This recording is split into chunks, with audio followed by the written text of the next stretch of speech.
Hello, and welcome to an intro to Anthro with two humans. I'm human number one, John McCray. And I'm human number two, John Lehr. And this is the podcast where we reassess what it means to be human. And the title of today's episode is Rude, Crude, Lewd and Unglued. Bad behavior in public places. So, we're going to be talking about bad behavior, John.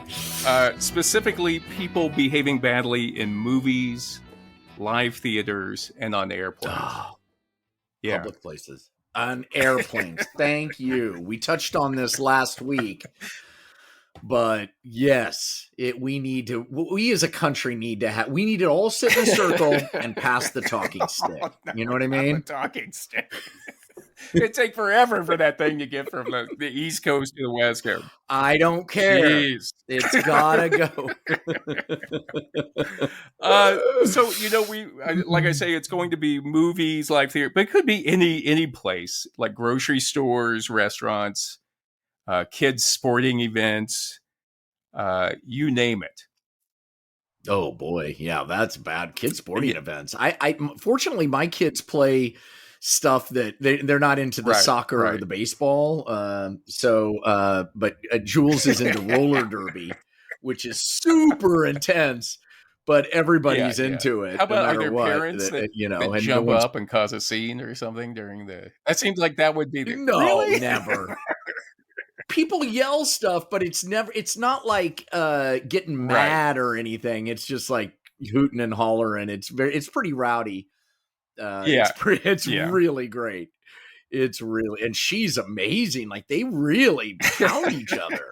She has to wear a mouthpiece and jump over shit. And, that's so great. I mean, it's so crazy. Great. I never understood. And then my son's into parkour, so neither of them are into classic team sports. I've never understood because I have friends who are how do you make points, or how do you win in roller derby? Have you been able to figure it out? Or?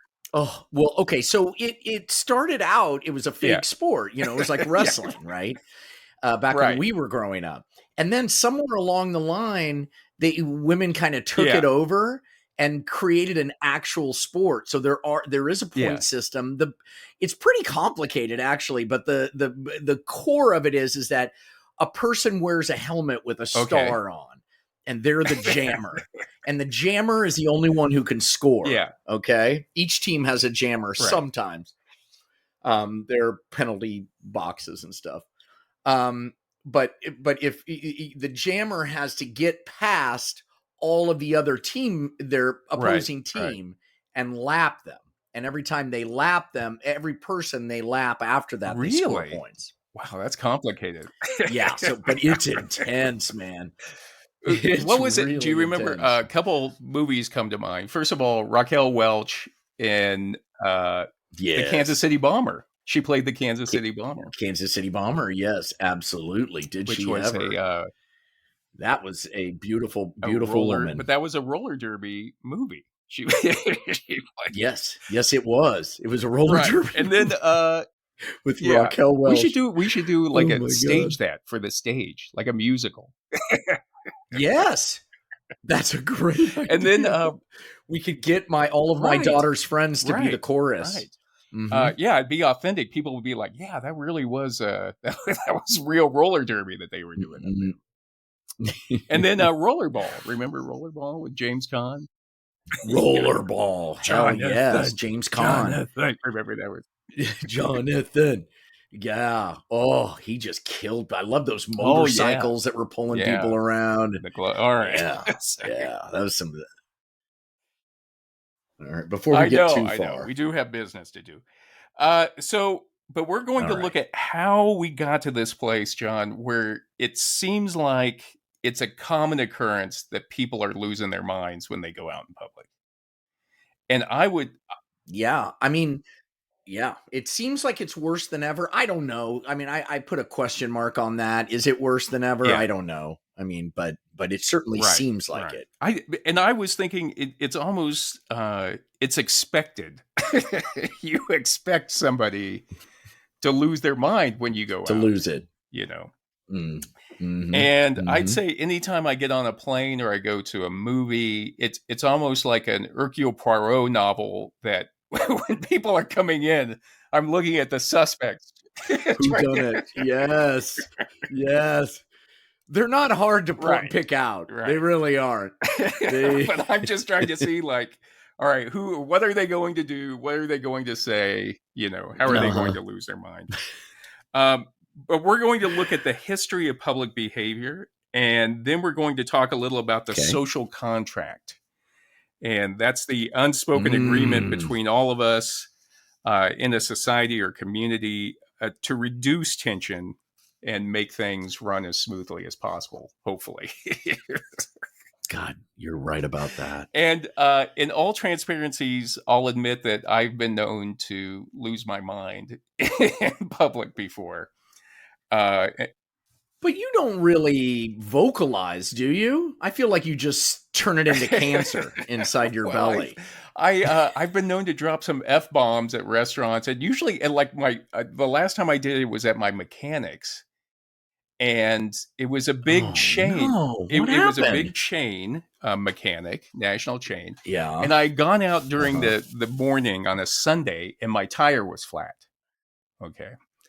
And you know how it is on Sunday, nothing's open. So you got to look around and see which ones are, which mechanic is open. So I found one, this national chain, and they said, go ahead and make an appointment online. Okay.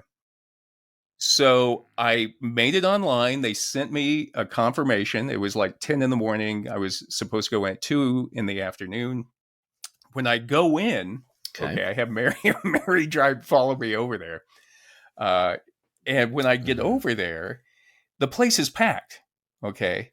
And so I go up to the counter and I say to the guy, okay, I have a 2 o'clock appointment. Boy, I know where this is going. And I showed him the reminder and the appointment. And he goes, what did you booked it online? Don't book it online. You got to call us.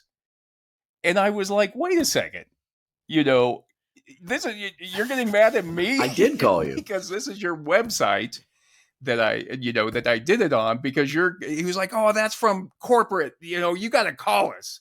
And he was kind of throwing it back on me. No. And that's when I lost it. I lost it. Finally, because now it was too late for me to do anything, you know. And so I remember. But didn't you have a spare? Why did you what happened? Well, why did you put the spare on, but you wanted to get the tire plugged? So because you had one of those temp little spares. Tiny one. Yeah. Here's what I would have done.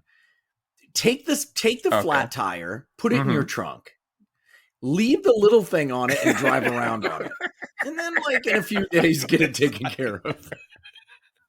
Yeah, that was what I usually like to take. It really bothers me when something's wrong with the car. Like I got to get it fixed immediately. Yeah, no. And now he had. Yeah, and it's unsafe. What I'm proposing is quite unsafe. I've never seen somebody with like 4 of those little things on. You know what I mean? Like you just reached the point where you've just bought 4 of those little donuts that you put on your car. If it could be done, I would do it. But anyway, I kind of lost at that point, because when he was putting it on me, you know, and I'm like, I followed, this is what, don't put it on me. You know, that's what kind of got me a little worked up. Yep. And so I remember at some point, I'm sorry, and I usually blank out when I get really mad.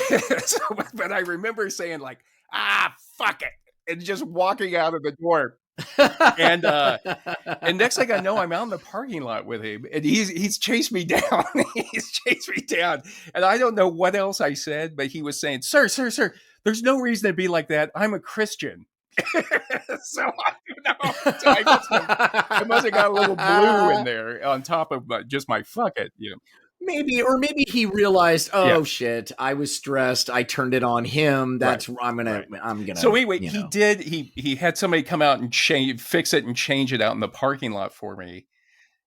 And then what I did, I went out and got them sandwiches for lunch. I bought them a bunch of sandwiches and cupcakes to take back over there afterward.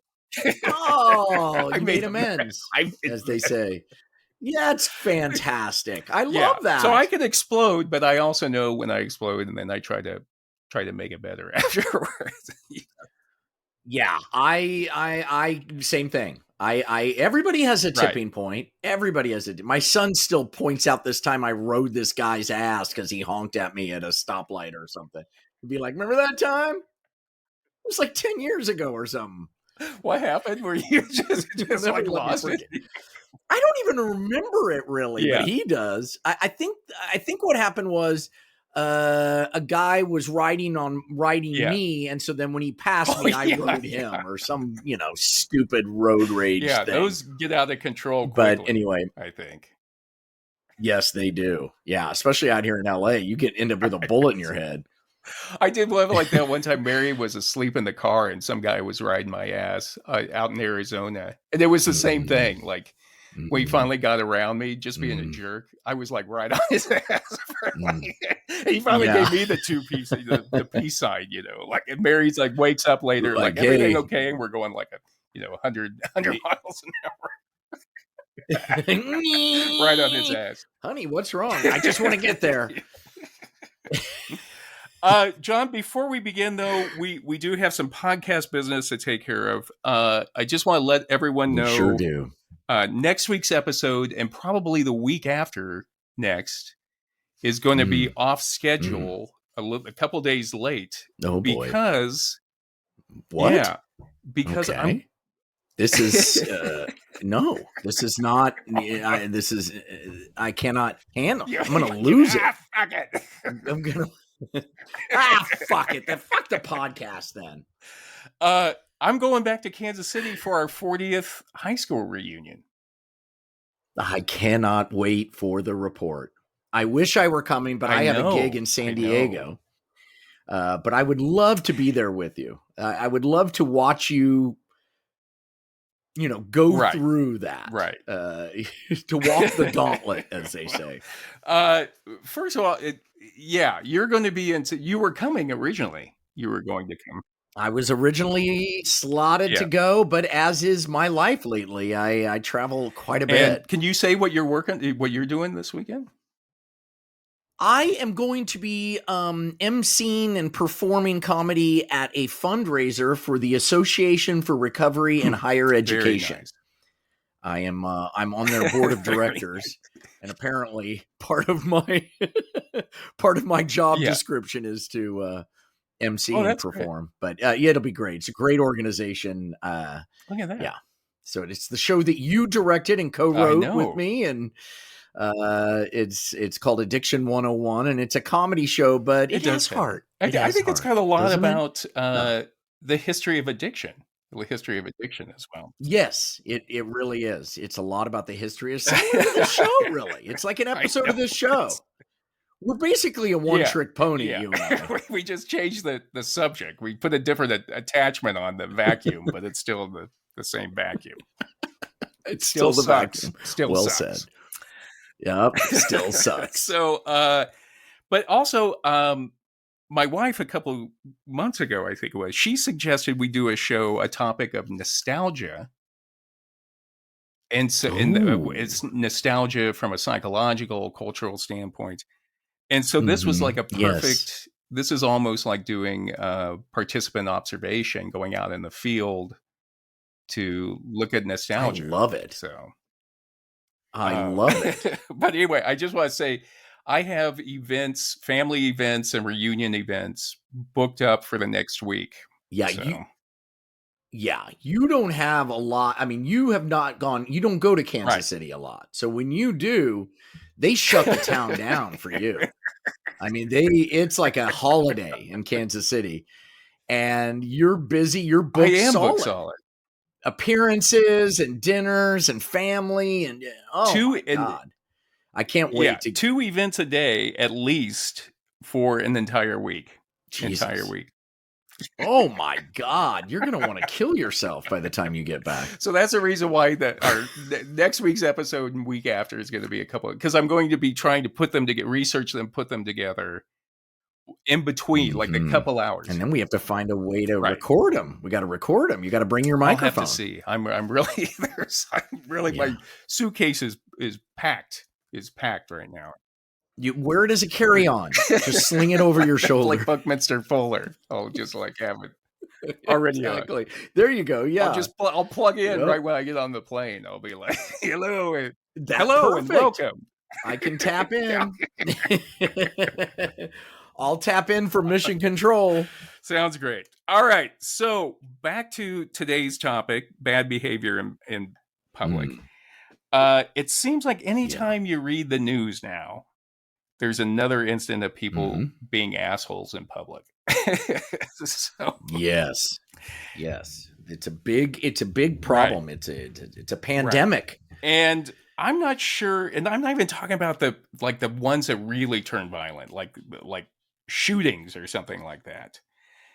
Right, of course. And maybe we will have to do an episode on how we've reached the point where we're going out and killing a bunch of people that you don't know is like a common response to like normal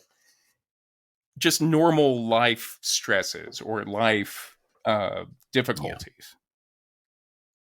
And I'll say that as someone who has had depression throughout my life, who's struggled with addiction and financial difficulties and gone through divorce and lost jobs, who's gone through multiple dramatic breakups with multiple women, who's felt boy, I had to walk through some of those, who's felt imposter syndrome and social inferiority, just about everything else you could possibly feel. I just want to tell people you're not alone, and you get through it. You get through it. Yes. Whatever happened to just drinking heavily? I know. Just going out and tying one on. And just slowly throwing your own life away. Why involve other people in it? Yes. Other people. Yes. That's what you and I did. We just drank ourselves to death. What happened to that? The good old-fashioned way of handling things. You shut yourself in your own house. Nobody ever sees you, just once or twice a year. Yeah. And you hang out in your underwear, watch unemployment television. Just don't hurt anybody else. That's all I'm saying. Yeah. But John, we're talking about just like people doing rude and inconsiderate things on flights, for example, or in the theater. Yes. And you travel a lot, you perform a lot. Boy, do I. I do travel a lot. And have you noticed? I've been lucky. No, I've been really, really, and I travel a lot. Yeah. I mean, I probably travel twice a month, right? And on long flights, overseas flights. Long overseas connections. Hell, I'm going to Bulgaria in the fall. No. Did you know that? And Bratislava. Really? I'm huge in Bratislava. Huge, enormous. The whole city turns out for me in Bratislava. What, for an improv? But show? I have never really. Yes, it's an improv. They love improv in Bratislava. No, it's kind of a central point that a lot of people from a lot of places can travel to. I don't know. I'm just going. That's all in Bulgaria. I'm going to Sofia, Bulgaria. Then I'm going to the UK, Birmingham. And and then to I don't know, some other place. I can't. Same thing, like teaching improv and performing improv. Well, we perform, we perform, and then sometimes we teach, sometimes we don't. Okay. It depends on the gig. But usually a theater books us, and then we perform. And then the next day, sometimes we do like a master class. Fantastic. Sorry for it. Because we're masters, It's not a beginner's course. It's a master's course. Black belt. Fantastic. I'm sorry I keep interrupting you, but I think I'm fascinated by Bulgaria. No. But have you noticed, like in theaters, when you go, how are the crowds? Have you noticed a difference in crowds, or you? No, I mean, Europeans behave themselves wonderfully. I mean, they're fantastic. And even in the States, I mean, I'm in theaters, so I think it would be different if I was in like a stand-up comedy club, where people just yell stuff. That's horrid. I mean, that's just horrid.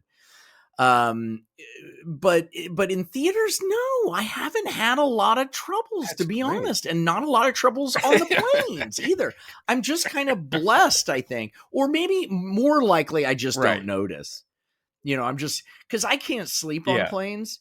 So I work the whole time. So I'm one of those guys on my computer the whole time. So I if things did happen, I wouldn't even know about it. I put the headphones on, and I don't. You could do anything on the plane, and as long as I have my headphones on, I don't care. The biggest problem I've had is, look, if you're let me ask you. Okay. This is a pop quiz. If you're in the middle seat, okay, do you get the armrest on the right, the armrest on the left? Both armrests or no armrest? If you're in the middle, gone with no armrest is usually how I do it. What? You're too nice. But I'm saying, what do you deserve? What should you give the middle seat? If you're on the aisle, do you give him your right armrest so that he can have that armrest? I would say you have to switch off. You have to switch off armrest. Yeah. No, that's absolutely wrong. Middle seat gets both armrests. That's just what they get. They get that because it's a horrible place to be. I see your point. And that doesn't mean like share an armrest. I don't want to feel your arm hair rub up against my arm hair. I hate that. I'll go off on you, man. I'll open the emergency exit on that shit. I'm not that big of a person, but I can't imagine, like, when you get a couple of like really large people in like big guys, like big 6'5" or something, all squeezed in there, and I'm in the middle seat. That one gets a little uncomfortable for me. It's, if you're a big person, it's torture. Is what it is. It's just torture. But I'm going to give you some notable examples of bad behavior in the last couple of years. And a lot of this happened in 2023 for some reason. A lot of these examples I was finding. And in the article, People Forgot How to Act in Public, which came out in August 2023, Alex Abad-Santos notes that in June 2023, Albanian pop star Bibi Rexha, Rexha, was hit in the face with a cell phone that somebody had thrown at her while she was performing on stage in New York. And it hit her in the face, and she had to have stitches over her eyes. Is she's a singer? And you know how people throw stuff up on stage? Yeah. Somebody threw their cell phone up there at her. And that's been happening more and more. Right. And then a few days later, a fan rushed on stage in Los Angeles and slapped and scratched the singer Ava Max while she was performing. Yeah. Oh my God, that's. Do you know Ava Max? Do you follow Ava? Right. No, I was just trying. No, but he came up, and that usually you'd always have like in the Frankie Goes to Hollywood video, people come up and try to like kiss him or something. This guy came up and actually slapped her in the face. So, and Jesus Christ. And then in June 2023 as well, the singer Pink, when she was in London, someone threw a bag up on stage. People are throwing gifts up on stage. They threw a bag of their mom's ashes up on stage. Oh my God.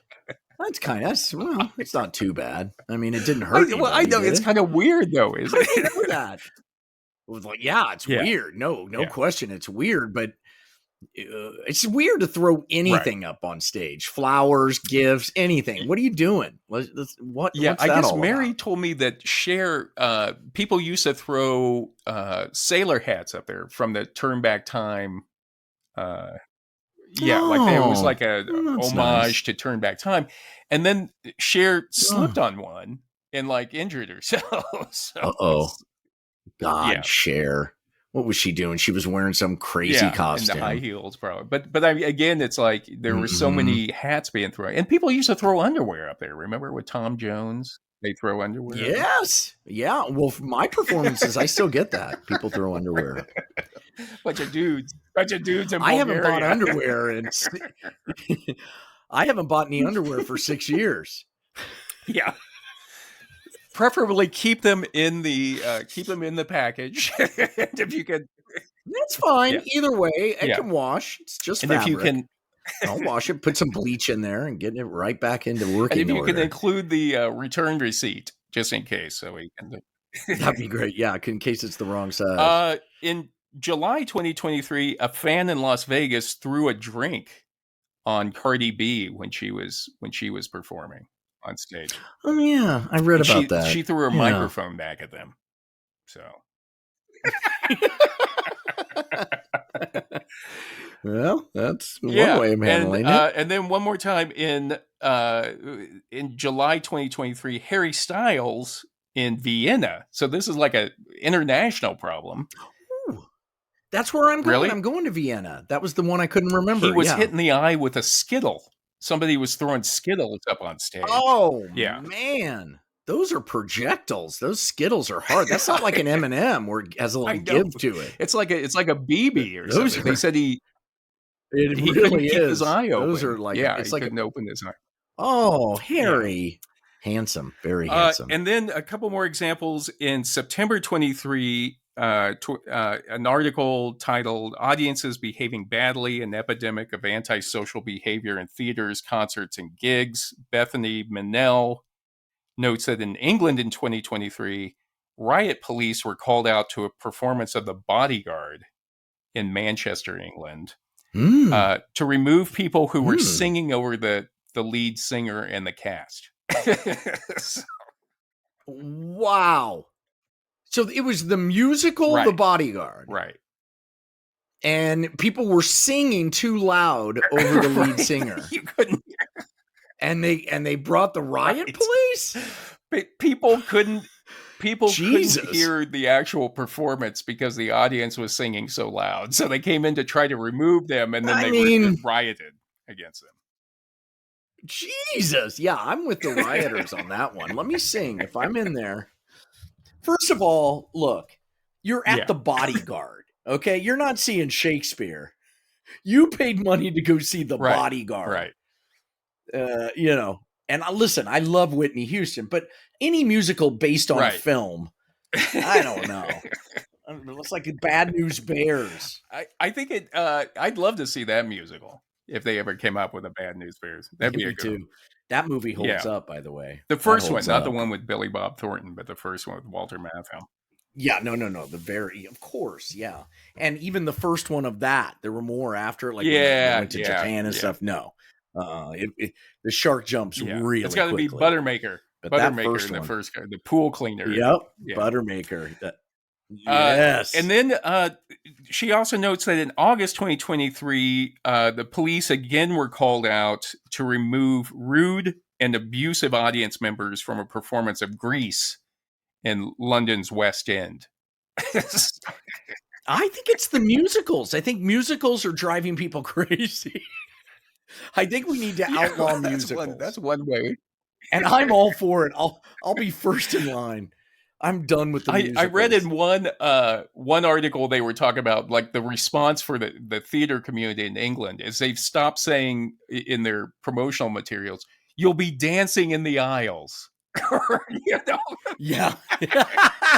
No. But you know what? Both Grease and the other one, they're both The Bodyguard, they're both movies turned into musicals. So see, there you go. That's it. It just drives humans crazy when you take a movie and turn it into a musical. Well, that's one theory, and I think you can put that one out there. But the thing is, what I'm asking is like, what the hell's going on, though? What the hell's going on when I don't know. When you have, I don't know. Have we always been this way? Have we always been assholes like that when we go out in public? Or, I've always thought that there were singular assholes out there, but now it seems like we're living in a golden age of assholism, if we could say that. Yeah. Well, also we're able to communicate assholishness so easily. Right. It's the chicken or the egg, but and then once it gets communicated, then that you got the, people just kind of accept it. Yeah. That's my theory. Yeah. That, there's copycats out there. Somebody was a jerk and that opened the doors for everybody to be a jerk. I love live performance, and you and I have done a lot of live performances. Yes, we have. And I would say I even love live shows more than I do movies or even videos. And Because it's like the live show feeds off the energy and the mood of the audience. Yes. And when you go out at the beginning of a show, you could feel it immediately what that audience is going to be like. Oh, absolutely. Absolutely. Yeah. Well, you can see a lot of them. Yeah. You know, unless it's a big theater, you see the first 5, 6, 7 rows of people. And a lot of people don't realize that those actors on stage, that it's real. It's not on a screen. There's people standing there. They're looking at you and you're looking at them. And it doesn't matter how famous they are or how many shows they've done. They still see you, and that's still a human being that could see you looking at your phone in the front row. Yep. Yep. Sure is. But I've always it's just always fascinated me that a group of people, whether it be 100 people or 1,000 people, whatever, can collectively have a mood and a personality that you can feel. You can read it immediately when you come out. Yes. Yes, and you can. In the article, People Forgot How to Act in Public, Alex Abad-Santos says that humans are incredibly social creatures, and live events are moments of highly pleasurable social connections. And this is what Sheara Gabriel, who's a psychology professor at the University of Buffalo, calls collective effervescence. Yeah. Ooh, I like that. That's a good name for a band. That really is. That really is. Just boring, though. Just boring. They just plod on with it. Yeah. And Gabriel says that collective effervescence is, quote, the way we feel connected when we're in a crowd of other people, even if we don't know them. When we're all focused on a concert or play or a movie, we feel a sense of social connection, and it makes us feel really good. Which I would agree as well. And in the article about Cardi B, Ayana Archie quotes John Drury, who's a professor of social psychology at the University of Sussex in England. And Drury says that, quote, people are now more individual focused.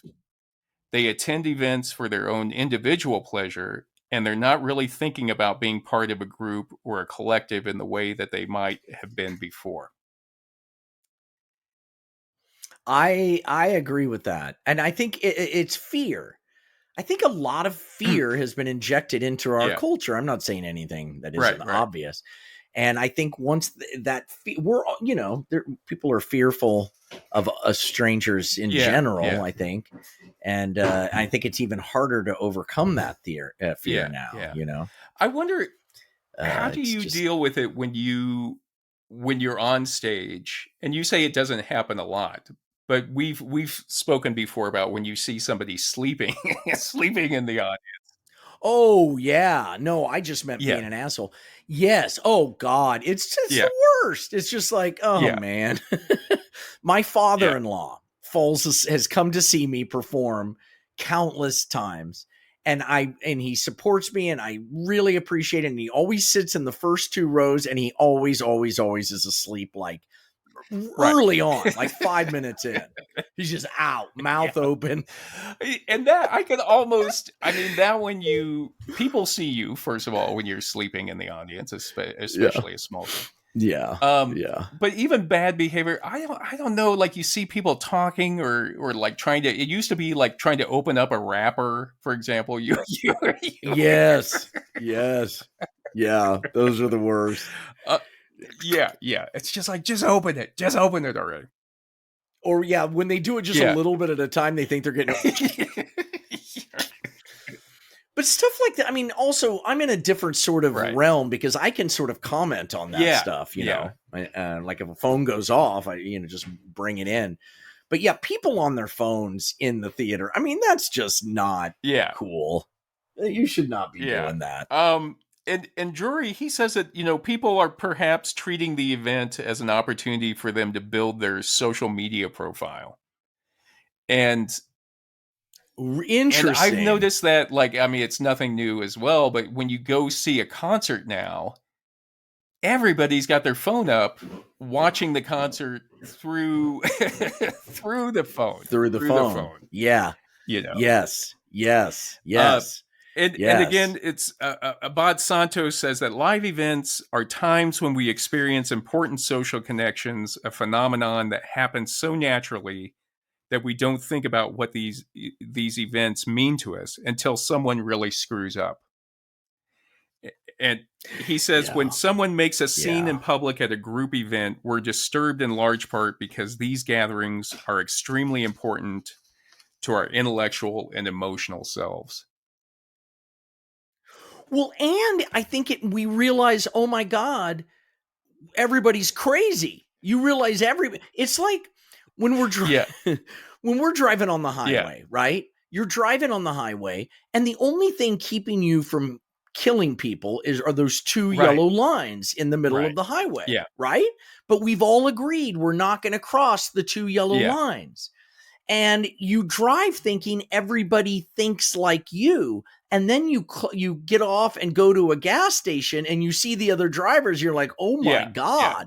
You know, it's like, you know, so you realize the possibility that at any time somebody could go nuts on you in a public place. I think it scares the fuck out of us. You know? There's nothing, there's no railing in between us and the other car when you're going down a 2-lane highway. No. It's a social contract. And the same with a stop sign. A stop sign, people blow through stop signs here in Albuquerque all the time. And it's such a shock. Yeah. You know what I mean? It's like, because first of all, you could die, you know, and secondly, it's just like, that's not the agreement we all have. You know what I mean? Yeah. And then you realize, oh my God, this is all chaos. It's all a ruse.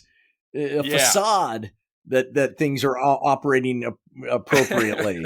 You know, one person shows you, no, it's not. Look, you can do anything. If everybody does that. My wife, when we go to a banquet, like at a wedding or something, and you know how it gets stacked up and people are, you know, getting their food and you get the plate and the silverware and then you get the meat and you're working your way down. What she'll do is go behind it on the other side. Just go right down. And I have a real issue with that. And she's like, what? Nobody's there. It doesn't hurt anybody. I'm just smart. And I'm like, no, you're not. You're a rule breaker. And I don't like it. I don't like it. You know what also she'll do? If she goes into a Starbucks and the line is too long, she'll pay somebody in the line. She'll say, I'll buy your coffee if you buy mine. If you can order mine. And the people behind her just want to kill her. Because you're still slowing down everybody that way. But you have the money to pay for it. You're cheating. Yeah. You pay for it. Yeah. It's disgusting. I have a real issue with it. And we'll talk about it a little bit more coming up, but it's like the whole idea about the lines was something that came out in the 1800s, early 1900s, when we were switching from the markets where people would just line up in front of the counter and buy something from the merchant. And so the whole purpose of the line was supposed to be a way that was equitable for people whoever came first would get served first, and then you go down the line. But what they found out is like, no, it's not. For example, rich people would just have their servants go wait in line in England, for example. Yes. Or people who, now you see it where people who can afford it can pay to bypass a line, like you go to Disneyland or something. You know what I mean? So even the line is not so equitable. Oh my God. We went to a fancy schmancy birthday party for one of my daughter's friends when she was in elementary school, and her dad was super successful. And we were the line cutters. Yeah. Oh, I felt it horrified me. I kept saying to my daughter, this is not how it is. This is not how it is. I've only had that. Mary has a friend who's a singer and dancer in Las Vegas. And she wasn't topless, but she was hosting like a sexy cowboy show in Las Vegas. She was like the lead MC of it. And the only time I've ever been shown in front of a line was when she put our names at the front. And so and I would say that sexy cowboy show was about the closest I've ever come to feeling like a VIP. A VIP. It was a little sketchy because they called you They just said McCray, and you just walked in front of everybody, and they all looked at you like, we gave our name, and then they walking down down to the front like the one seat, the one booth that looks out on the audience. But how do we know how to behave at live performances, and do we always behave the same at live performances? And on their website, the Seattle Shakespeare Company says that in Shakespeare's time, audiences were much more rowdy and directly involved in the show than we are today. And they note that in Shakespeare's day, there was no electricity, so the shows were performed in daylight, and the audience could see each other. You think about the globe, you could see across to the other members of the audience. And then because it was in the middle of the day, like the actors could see up into the audience. You know what I mean? Right. And so they say that when people would interact with each other and yell things at the actors, and I love their quote was, quote, Shakespeare's soliloquies would be said directly to the audience who could potentially answer back. So when you said that, they could yell back at it. The actors could yell back at him. But people would like boo the villain or cheer for the special effects. They also said that in Shakespeare's time, the audience might dance at the end of the comedy, get up on stage and dance with the actors, or they would be like walking around buying food and ale and stuff during the show. And in the article, Bowery Boys and Matinee Ladies, the regendering of 19th century American theater audiences, Richard Butsch says, in the 1820s in America, theater was a male club, meaning that it was mostly men that went to the theater at that time. And the men were boisterous and demanding. They drank, smoked, and they even met prostitutes at the theater.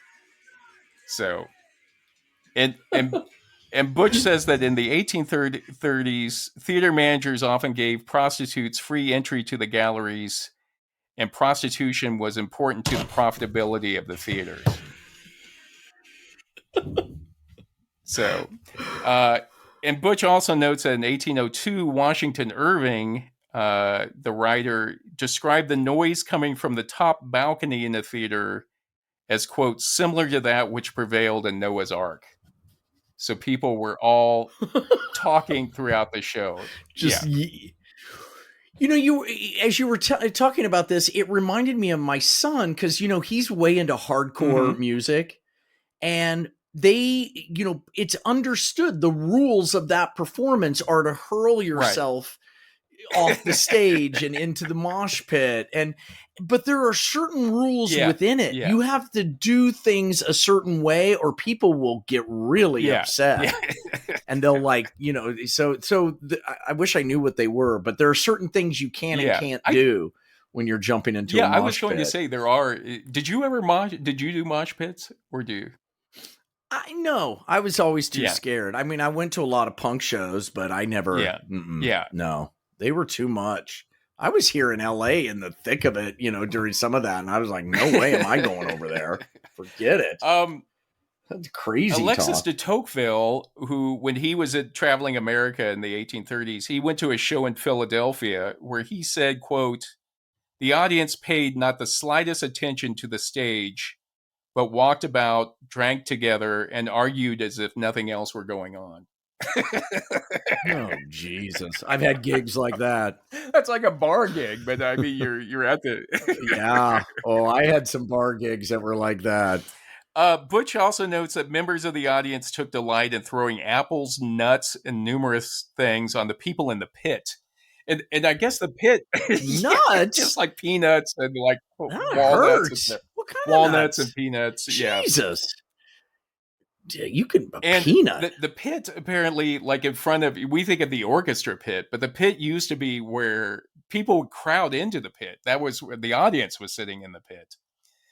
And Butch says that sometimes the audience would, to complete the circle, like if you're talking to people in the pit during the performance, people would hop up on the stage, the front of the stage, sit there with their backs to the performers and just keep talking to their friends. Oh, my God. Oh, Jesus.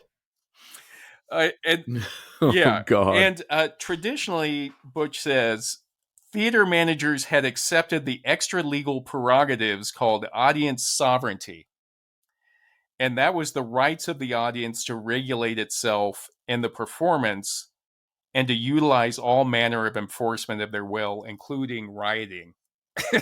so, Yeah. Wow. Well, that's sort of like what happens at these mosh pits that my son goes to. There are people who are like, no, you don't do that. Right. You do this, but you don't do that, and they're badasses, and so you learn real quick.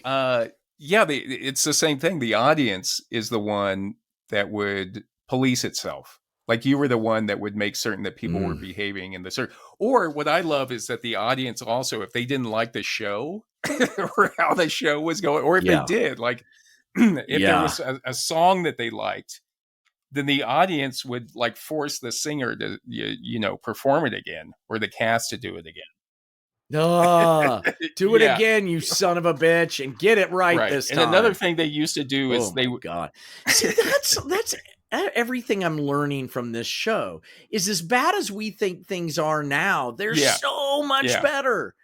Things are getting better. Right. Somebody said that, one of the idea, sometimes an audience, if they turned on the cast, they would make them do encores over and over again.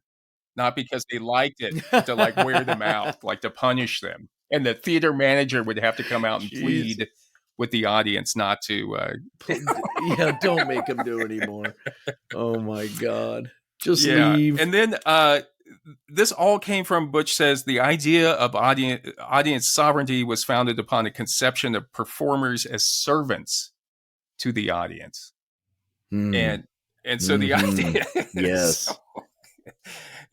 We've changed that, I think, because now it's like, we're thankful to go see a famous actor, but there was a time where it was like it was like, wait a second, you're serving us. We should be able to do whatever we want down here.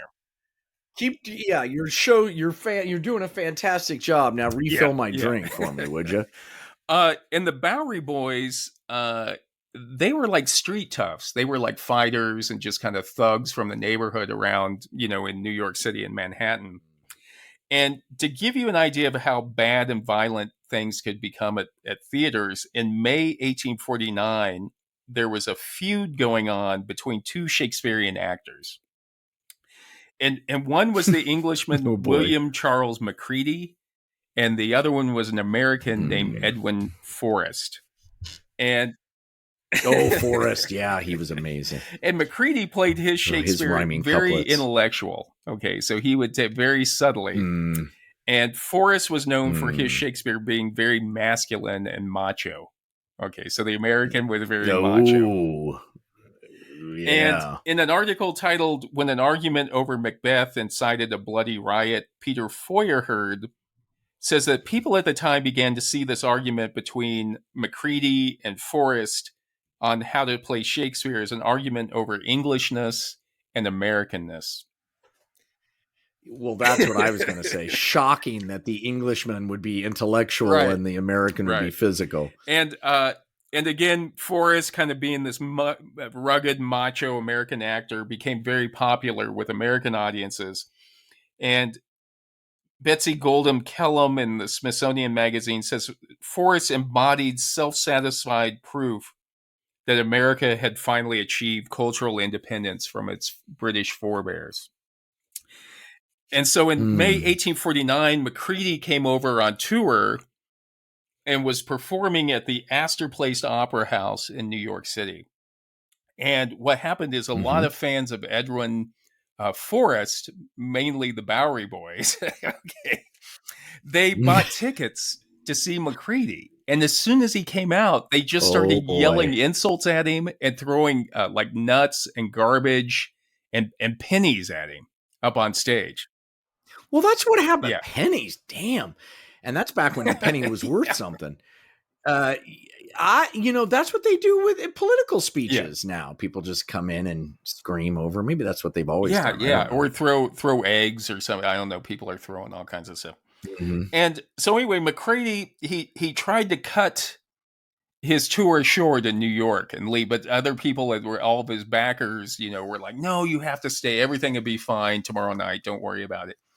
And in the meantime, the Bowery boys started passing out flyers that said, working men, shall Americans or English rule in the city? So, yeah. Oh my God. So, I love that this is all over Macbeth, This is crazy. These Bowery boys, did they even know what Shakespeare was? At that time, Shakespeare was, or a theater was where men would go to hang out. And you'd be boisterous and you'd have drinks and you'd yell at the actors. So it wasn't, theater hadn't reached that point where we had an etiquette yet to it. Yeah. And so before the next performance, 10,000 people showed up outside the Astor Place Opera House to protest against McCready. Basically, it turned into like this racial thing against the English. You know what I mean? Oh my God. And the crowd started throwing rocks at the theater, and the police and the New York militia were called out. And it got so violent that and the crowd was so unruly that the militia actually fired on the crowd and killed 22 people. Oh my God. Oh my God. Jesus. Yeah. Well, I've never experienced anything like that. Like a crowd outside, like just chanting, like throwing rocks at the theater, trying to stop you from performing. Unreal. Yes. I'm trying to think of McCready on stage at that point, because you get to hear it outside, you know what I mean? Yeah. Still trying to do Macbeth, Yeah. Oh my God. And then after... How damn spot. After the 1830s and 40s, Butsch says, middle and upper class people wish to distinguish themselves from the uncultivated working class. And that's when, from 1830 to 1850, the middle class behavior became accepted at theaters. And theater managers began to demand proper decorum, Butsch says, consistent with the new manners to exclude the lower classes. So after the 1840s and like with this riot in New York, that's when you began to see people move more towards the bourgeois kind of middle class respectability at the theater. And then also where you started having theaters would, they'd actually cater, different theaters would cater to different classes. So you'd have like your elite upper end opera houses down to just like your sort of vaudeville or, That's like Godfather 2 when you go to the to see my girl, isn't she gorgeous? Exactly.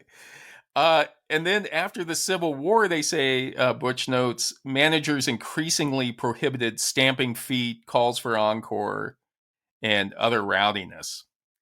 And listen, no, let them say encore. My God. There's nothing like a standing O or an encore, I think. Oh, it's amazing. And then in the 1890s, when women finally started coming to the theater in greater numbers, that's really when you saw people kind of calm down. Like it became less violent at the theater. You got the ladies. And Butsch says at that time, quote, accompanied by women, the men would then have to sit quietly and watch the show. so no more fighting. And then another thing you hear about today is the bad behavior in movie theaters. And with people talking or using their cell phones, or getting in fights, when people try to shush them. Yeah. Yes. And Butsch says he has another article called American Movie Audiences in the 1930s. And he says that when Nickelodeon movie theaters first came up in the early 1900s, working class neighborhoods filled them with voluble audiences who again set the tone and pace to fit their own purposes. So at that point, he says immigrants turned these commercial spaces, meaning the movie theaters, into social clubs for their own needs. You know what I mean? So they'd ostensibly pay for the movie, but basically they would just get in there and use it as like a party house. Right. Just someplace to get out of your tenement. You know what I mean? Where you're crowded in there. Just someplace to go. Yeah. New York's still like that. People go to movies just to get, out of the heat. Who cares what's playing? And at that time you had the piano players who would play along with the movie. And Butch says it was the same thing, that at that point audiences controlled the meaning of the movie by directing the musicians playing the music to go along with it. So if people didn't like what the piano player was playing, they would probably threaten him with some harm or something, yell at him to step it up, pick it up. Pick it up, Archie. And they're all just like smoking and drinking, and their babies are in there, and everybody's just like probably not even watching the movie so much. Right. And then what happened is Butch says what changed everything was when they came out with sound movies between 1926 and 1931. And then you actually had to listen to what was going on. And that's when people started saying, like, hey, shut up, or quiet down, because I want to hear it. Yeah. And he says that at that point, silence was self-enforced, with audiences shushing talkers. And silence, the audience seems to have become less assertive and more concentrated on the movie. So well, depends what neighborhood you're in, and it depends what's playing. Yeah. But yes, overall, yes. And then, we how do we know what's acceptable when we go out in public? And Kirsty Sedgman has written a book called On Being Unreasonable: Why Being Bad Can Be a Force for Good. And she asked the question, like, how can we know the right way to act within a whole range of social circumstances? And she says also, which is kind of what you said, is like, how do we ever hope to reach agreements in a world where everyone has slightly different ideas about what those things mean? Yeah. I mean, the fact that we get along as well as we do is kind of amazing. Yeah. Really. I mean, yeah. She's, I mean, there's so much that can go wrong at any moment. Like our show, I could say something, you could turn on me. You could mute me. You could mute me if you wanted. Just go on. Hell yeah. I've got the control.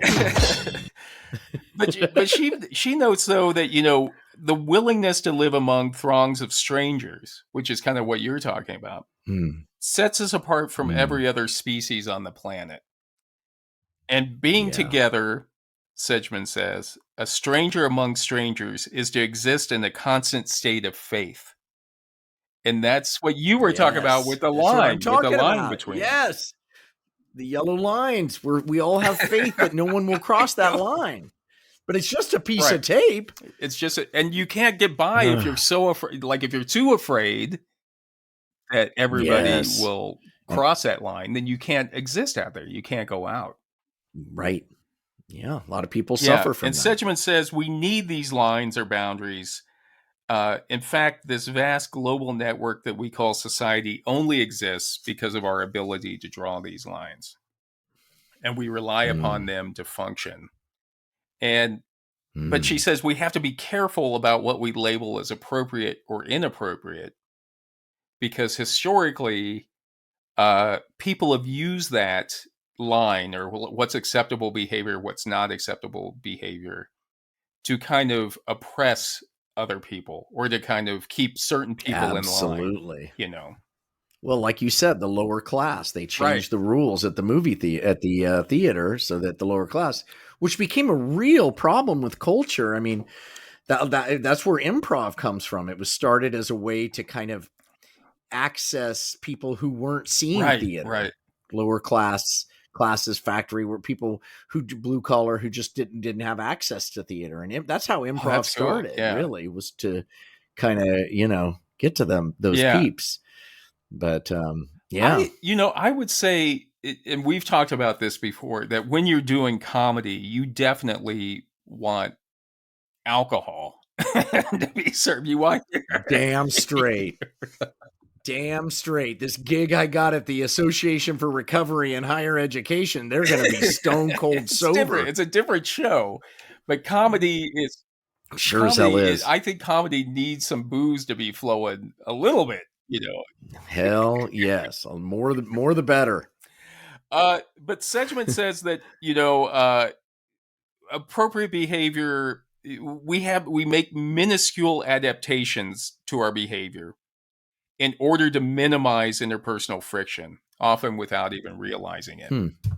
So when you're out in a crowd with people, there's certain rules, certain behavior when you're in a big crowd of people, whether you feel it or, I mean, you've never been given a explicit lesson about how to behave in a crowd, but there's certain rules that we all follow. Yes.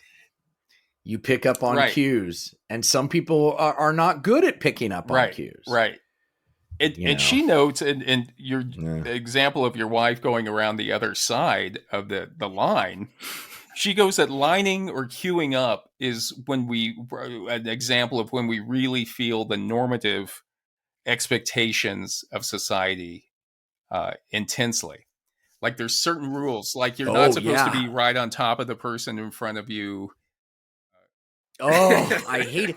I was at the airport and in Chicago, and we had to go through the TSA, the security line.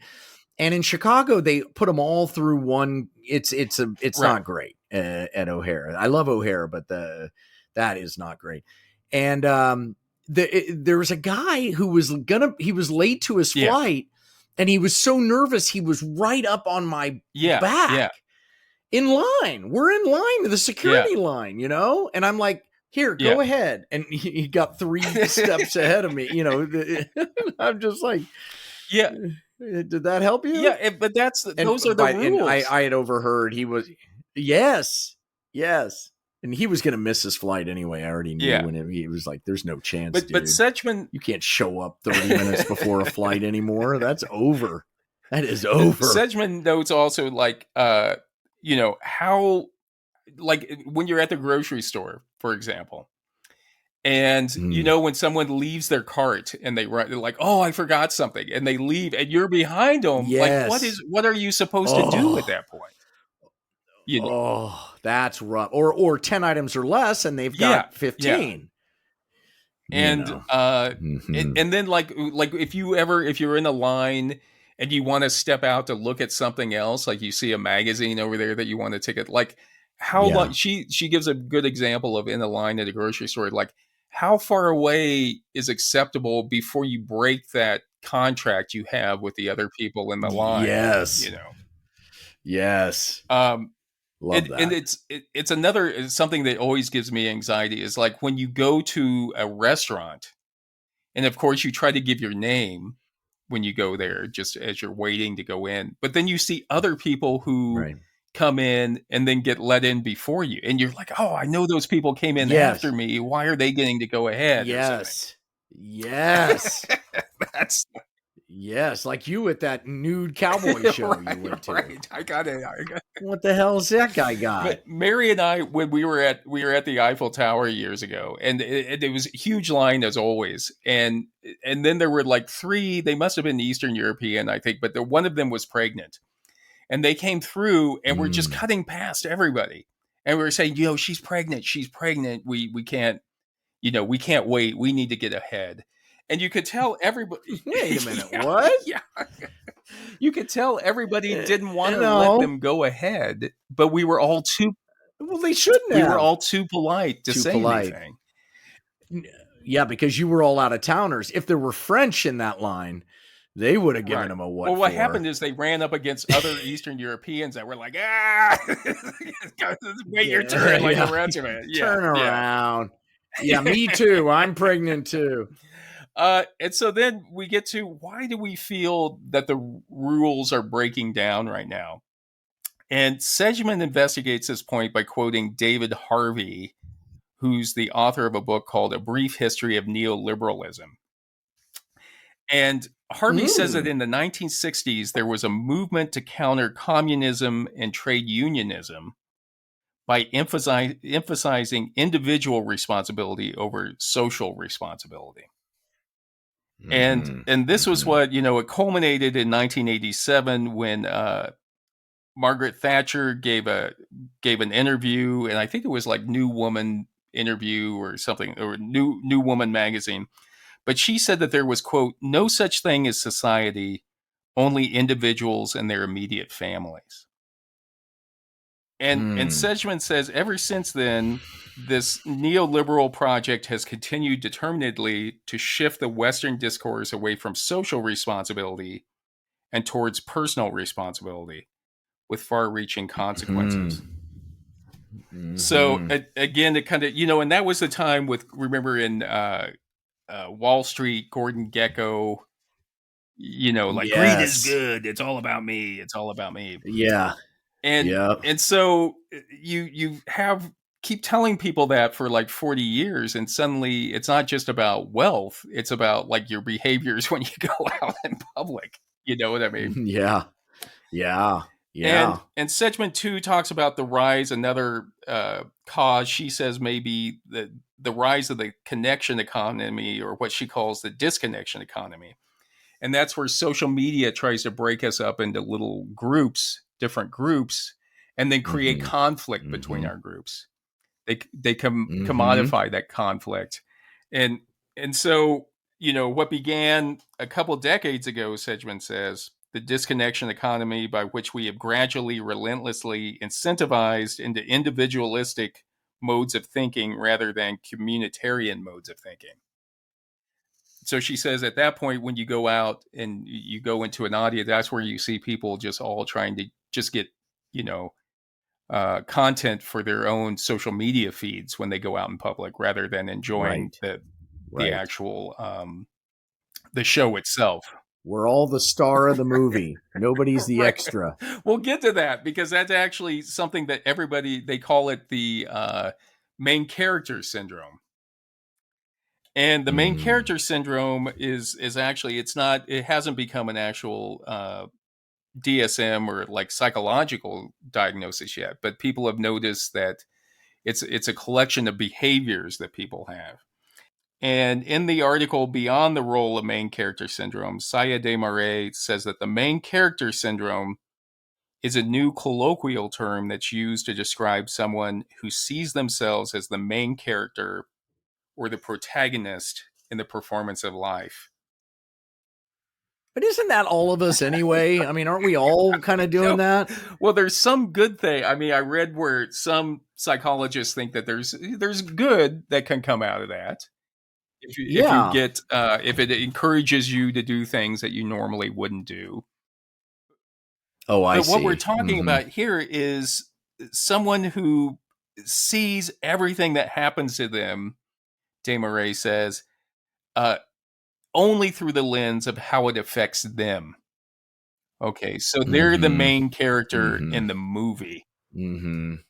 Yeah. It's so interesting that all of you have your lives, but the camera's on me. Right. And people who think they're the main character tend to believe that they're the most important person in most situations and interactions with people.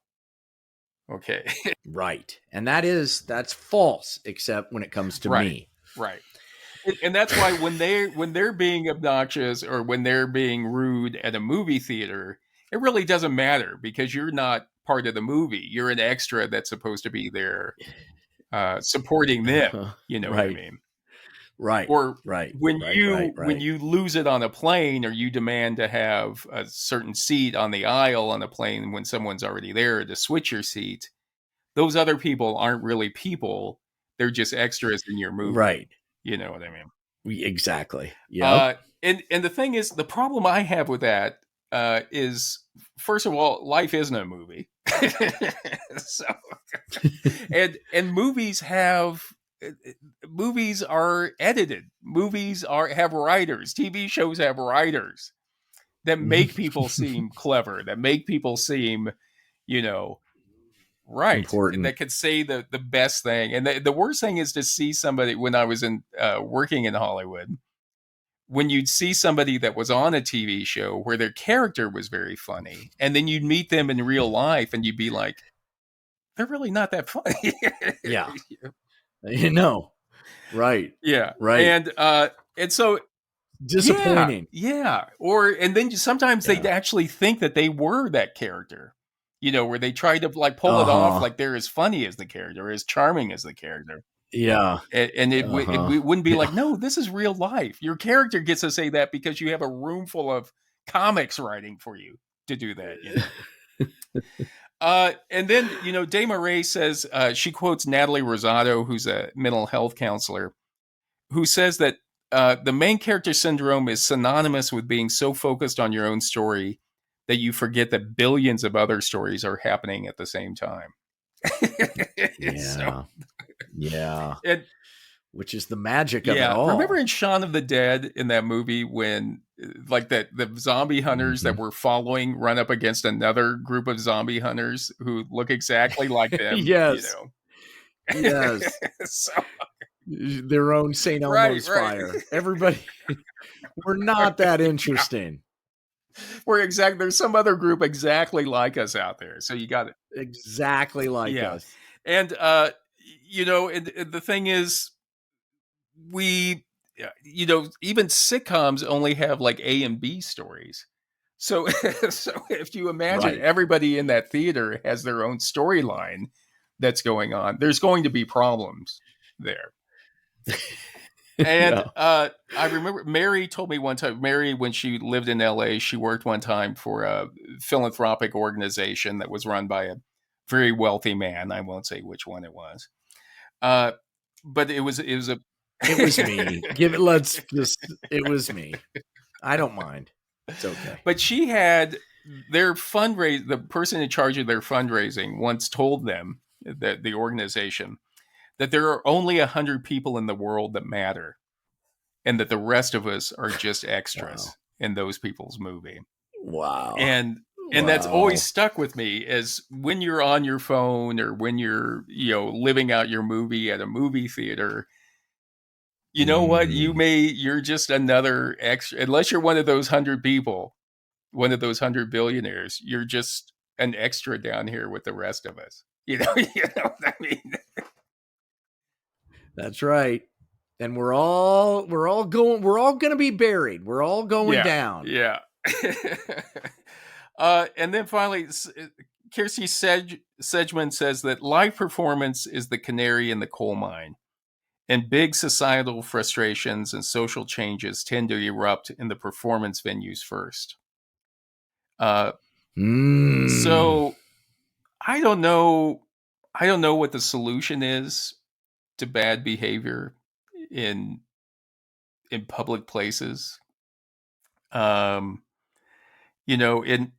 the article, We No Longer Know How to Behave, Sarah Stewart says that maybe people need to learn how to experience boredom when they're out in public, and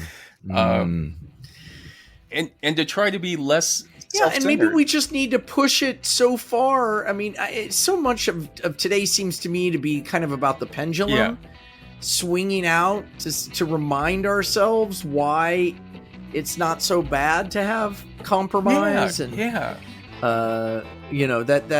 we have to test that to remind ourselves why we built these things in the first place. Yeah, that's a great idea. That we've forgotten why they were there. And it's like in the Live Addiction show, we say that the treatment for self-obsession is other obsession. Yeah. And I don't know. I think, to me, to be courteous and self-aware and respectful of other people when you go out to a show isn't going to let us slide into communism, being part of a community. No. I think. Unless they're not going to have your flat tire ready at 2. Yeah. Then all bets are off. Right. Yes, you're right. You're absolutely right. And we all make mistakes like that too. Yeah. Like if I accidentally cut somebody off in traffic, it's like, oh shoot, that was a mistake. I don't do that. Yeah. if they do it to me, they always do that in my mind, and they're assholes and should be destroyed. Right. there's got to be a middle ground there. You know what I mean? It's got to be a middle ground. We got to cut each other some slack. Well, I'm going to cut you slack. Thank you. You know, I've decided I'm going to cut you some slack. You've got a lot going on in Kansas City, and I'm going to ease up. I'm going to allow us to, you know, deliver our episodes maybe a day late. Thank you. Thank you. I appreciate it. It's okay. We're going to be all right. I have one last article I read. It was The Guardian had asked people to write in with stories, bad stories about audience behavior in movie theaters that recently.